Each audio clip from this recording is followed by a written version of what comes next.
Good evening. Tonight's top story: an anonymous voicemail, a palace advisor's call, and a royal feud reignited. It began when Harry's ex, Chelsea Davy, received a message with no caller ID. 10 chilling words. "Someone from the palace wants to speak with you urgently." At first, Chelsea dismissed it as a prank. Why would Buckingham reach out to her, the woman who walked away, when the royal circus became too much? Yet the clipped tone betrayed intent. This was no joke. Within 24 hours, the message returned, this time from a senior palace advisor Chelsea vaguely remembered from charity galas long ago. The request was simple, yet seismic. Would she speak to the palace about Harry's well-being? Unbeknownst to Chelsea, that phone call set off a chain reaction that would upend life at Archewell and send Meghan Markle into a frenzy. Late that afternoon, news of Chelsea's contact traveled through whisper networks in the fashion district. A stylist at an exclusive Mayfair boutique, tasked with dressing Meghan for a high-profile gala, slipped her a note. "They're pulling him back," through her. The words hit Meghan like a sledgehammer. She stormed out of the fitting room, her composure shattered by the realization that the palace had taken a unilateral step to bypass her, turning Chelsea from a footnote into a threat. Meanwhile, Chelsea remained in the dark. Reports from a former palace aide suggest the true motive was to anchor Harry to his pre-royal identity. Rumors of his isolation in California, his confession "I feel like a prisoner here," had alarmed Kensington insiders. They needed someone who knew the real Harry, not the Netflix-branded Duke fleeing his past. Chelsea, who once shared his laughter under the Botswana sun, was the perfect confidant for a private note. Weeks passed before Chelsea responded. Then came a handwritten letter slipped onto Harry's hallway table, unsigned, but unmistakably hers. It referenced their days on safari and private jokes that no royal aide could fabricate. When Meghan discovered the torn fragments of that note, she erupted. "They're trying to rewind him, like I never existed."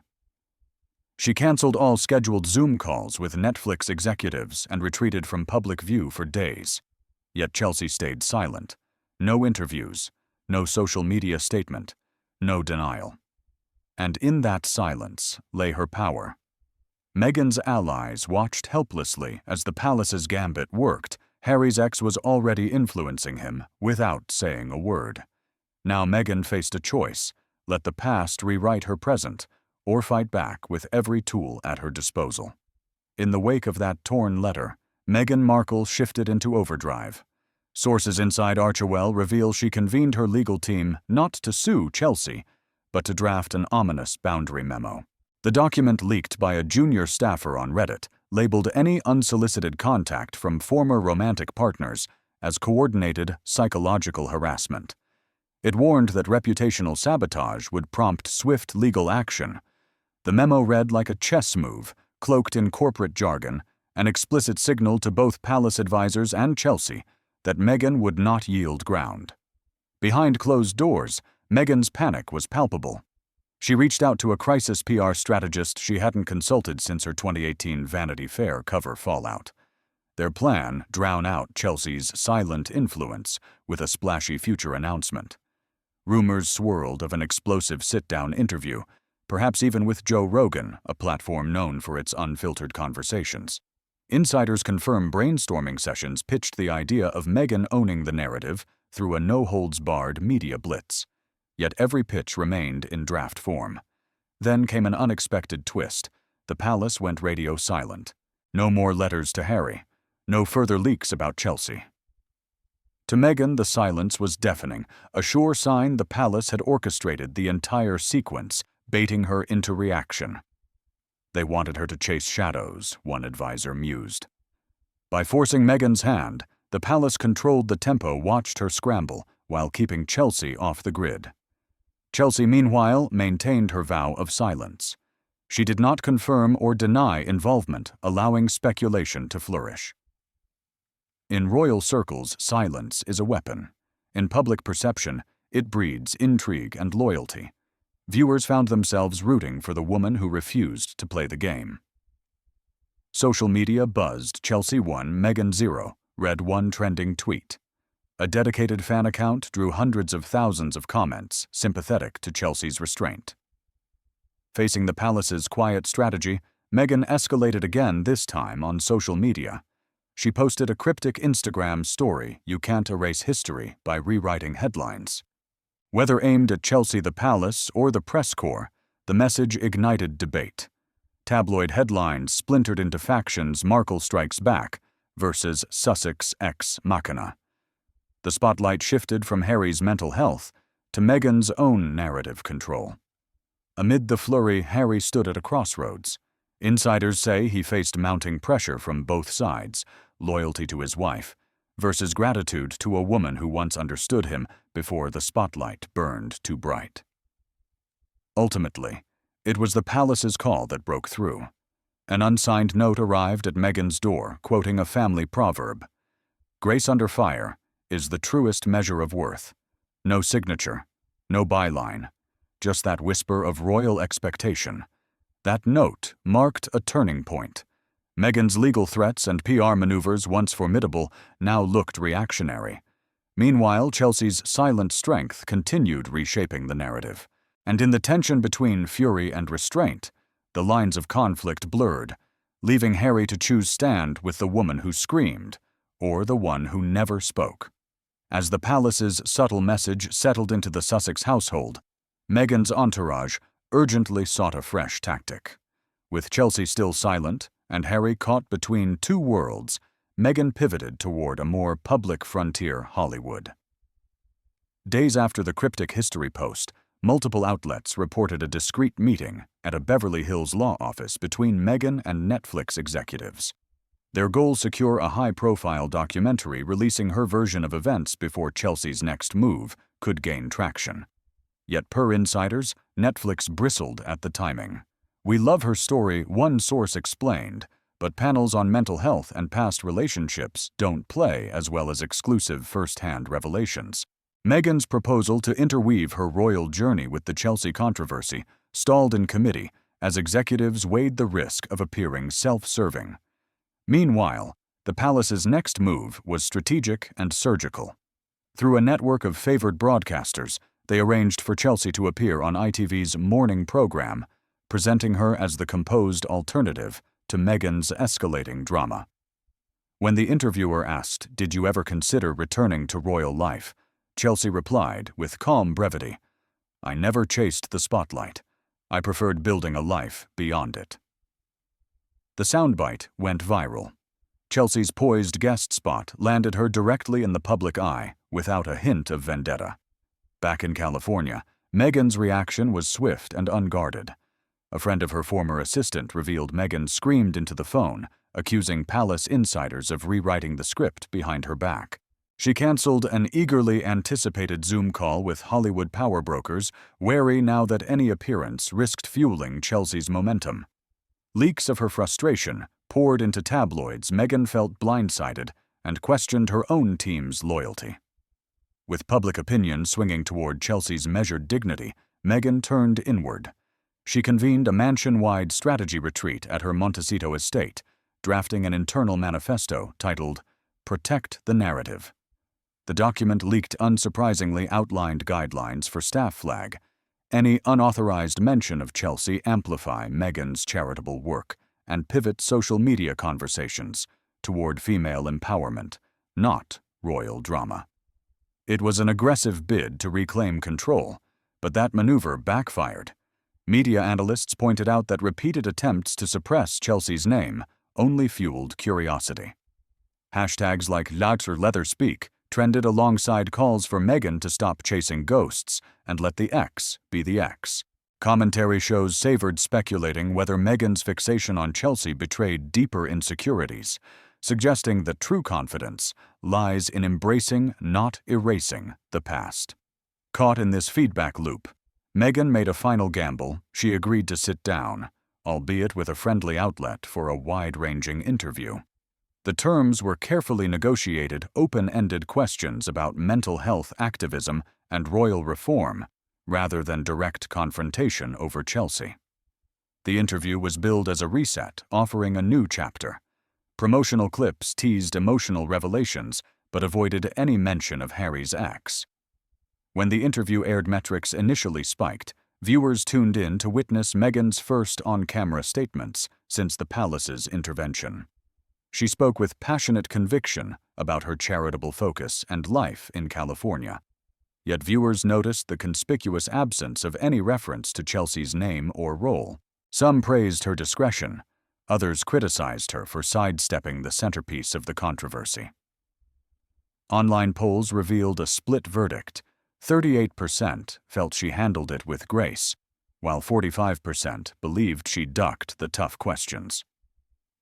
In the midst of this contentious coverage, Harry made his own move. Quietly, he granted an exclusive photo shoot for a veterans charity, appearing alone and contemplative.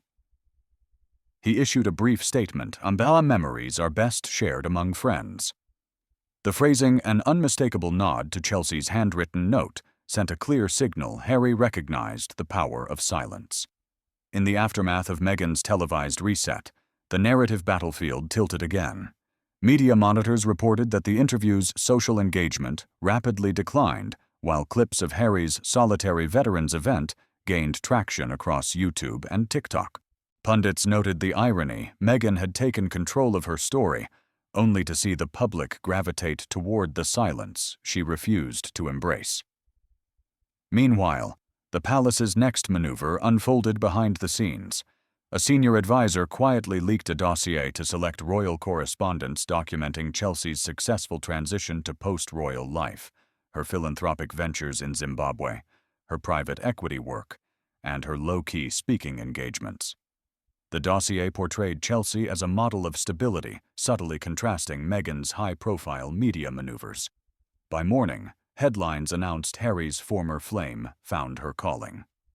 Sussex saga enters new chapter.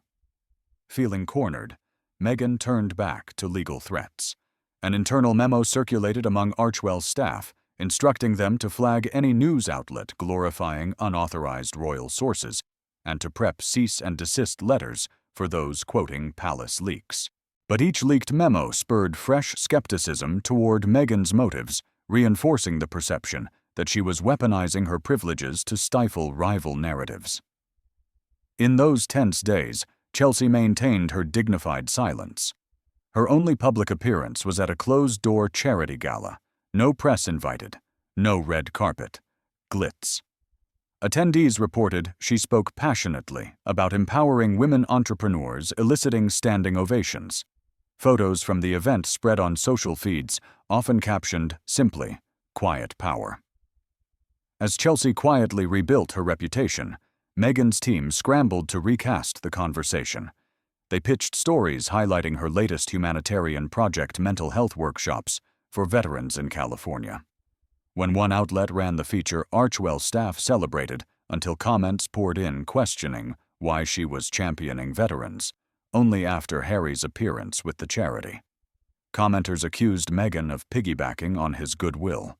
At this critical juncture, Harry took another step. He published an op-ed in a major UK newspaper focusing entirely on veterans' mental health and prefacing the piece with gratitude for those who serve. Notably, he thanked friends old and new who reminded him of his past self. The op-ed's ambiguity, never naming Chelsea or Meghan, generated fresh speculation, but reinforced the palace's overarching theme: select your allies by their character, not by public spectacle. Meghan watched this development privately. According to insiders, she felt unheard and undermined, not by Harry's words, but by their strategic neutrality. To recalibrate, Meghan approved a series of charitable events in Europe, positioning herself as a global humanitarian. Yet invitations to key royal-affiliated foundations quietly lapsed, as organizers opted for partners perceived as less divisive. By now, public sentiment had crystallized. A YouGov poll showed Chelsea with a favorability rating of 62%, Harry at 58%, and Meghan trailing at 44%. Analysts attributed the gap to Chelsea's authenticity advantage, a term coined to describe the public's preference for genuine, overconstructed narratives.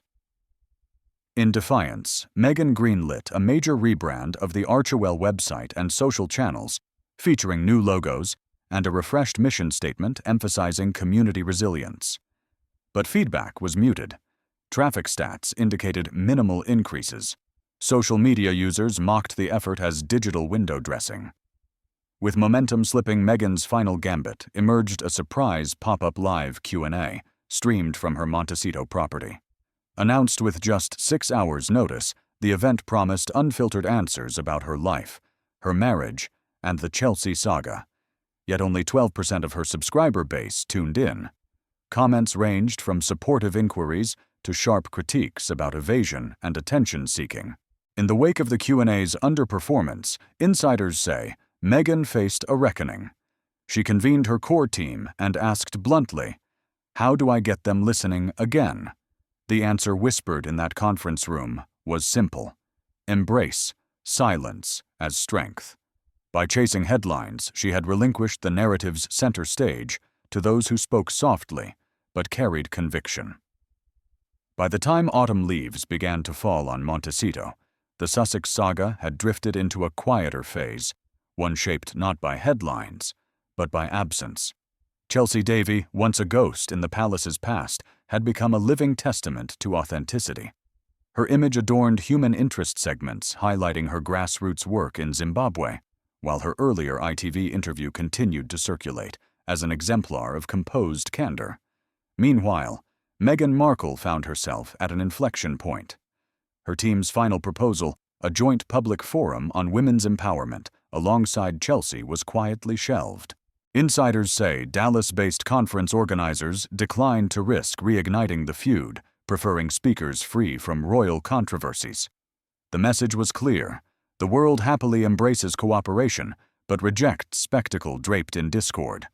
In an unexpected turn, Harry took center stage once more, not in defense of Meghan, nor to revive past flames, but to champion his own project. He announced Project Sanctuary, a charitable initiative supporting families of veterans, and revealed that part of its funding would honor Chelsea's original vision for community outreach. The subtle nod to Chelsea's influence underscored Harry's gratitude for the lessons she brought him: loyalty without expectation, strength through silence. On social media, the hashtag Project Sanctuary trended alongside Koch's Chelsea legacy, while Meghan's own campaign hashtag saw little engagement. PR analysts noted that when Harry aligned his vision with authentic collaborators, rather than battling a war of narratives, public support surged. Behind closed doors, Meghan faced a reckoning with her team. A senior advisor is said to have challenged her. "Your power lies in your story, but stories need space to breathe." In the hush, people find their own meaning. That critique echoed the palace's enduring strategy: let the audience fill the silence with respect, rather than fill it with drama. In the final chapter of this televised saga, the palace emerged not as a distant arbiter, but as a master strategist. By lifting Chelsea's profile through restraint and letting Harry reclaim his narrative organically, they bypassed Meghan's aggressive defense and redirected attention toward substance over spectacle. And Chelsea, quiet, dignified, absent of vengeance, stood triumphant, having shaped events simply by being true to herself. As the credits roll on this extraordinary chapter, one lesson remains clear: in a world that glorifies noise, the most profound statements are often made in silence. Tonight, the echoes of restraint have reverberated far louder than the clangor of conflict. Thank you for joining us on this journey through palace intrigue, where silence proved mightier than any megaphone. Good night.